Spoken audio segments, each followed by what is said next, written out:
Yesu n'ubukiriro none turarutse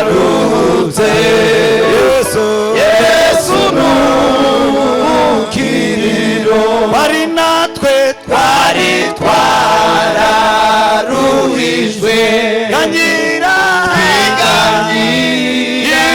twigevye none turaruhutse Yesu n'ubukiriro none turaruhutse Yesu n'ubukiriro abantu batigana bongeye kumubamba mu rugo munini kumubabaza iteka mu rugo munini yewe kumubabaza iteka. Bwana sifiwe sana Yesu Kristo. Ariko iyo pastor aduha ku minota kugira ngo tumenye uburyo tuyijera byoba bye kuri gatandatu. Bwana sifiwe sana. Haleluya.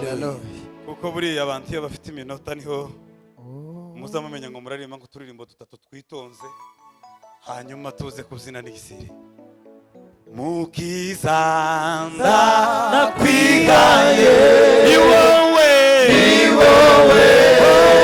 wandaruye yeme nuko nzaba ndikose Yesu nzagusingiza uko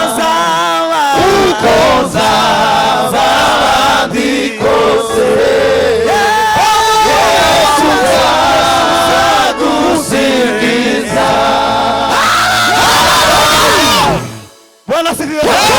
Mwokozi wangu Yesu.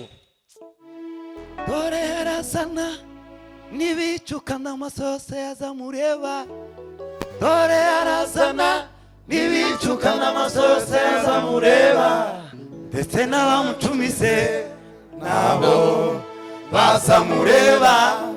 Kandi amaso yose nayo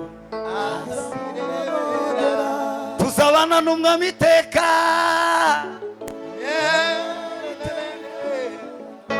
Bwana sifiwe sana. Haleluya. Reka turirimbe igisirimba turusira muri yandi ndirimbo twaririmbye. Muvandimwe Kanyambo yate. Bwana sifiwe sana. Haleluya. Namara tuvuge ku events ya kabiri yavuze ngo none baba dutapfunira itabi. Sinamenye gusiza ayo magambo mu Kinyamurenge cyangwa se Kinyarwanda ica asobanuye.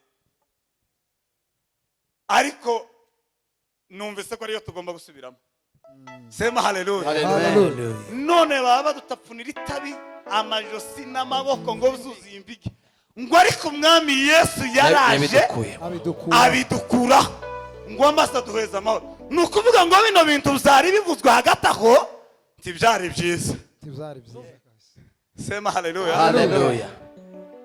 None baba badutapfunira itabi amajosi n'amaboko zuzuye imbigi byose umwami Yesu yabidukuyeho maze aduha amahoro. Iyanyuma ivuga gute?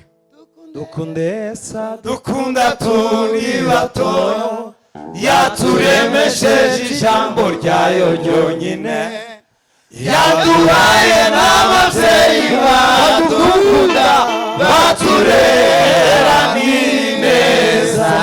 Yesu mwiza Yesu tumukunde cyane Yesu tumukunde cyane Yesu mwiza Yesu tumukunde cyane kuko yatwitangiye. Haleluya.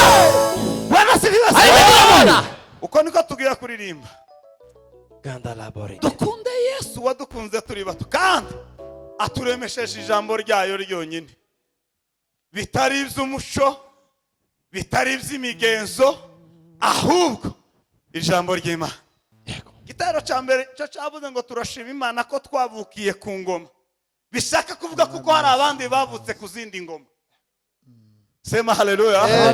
Ariko twebwe turashima ko twavutse ku ngoma y'umwami Yesu Nyirimbabazi. Iyo tuvuka ku ngoma ya Satani tuba twikoreye amaboko, tuba twiganyira. Ariko hari indirimbo twagaza turirimba ngo none ubu tugenda twima. Sema haleluya. Cyane haleluya. Iyo niyo tugiye kuririmba umuvandimwe Kanyamba yongera tuyobore, hanyuma tubyine umukunga. Kandi namwe turabararitse tuze kubana, ntabwo ari ukuvuga ngo niyo abantu bavuye Kayore gusa, ahubwo niyo abakishijwe. Tutaramire Imana twebwe twese, tunezerere kumukiza, atari ukuvuga ngo nabahanye nabahanye naka. Reka baduturangire gutyo hanyuma turirimbira Imana. Reka duhaguruke dufatikanye, batubwiye ko duhita twumva ijambo ry'Imana. Duhimbaze twese.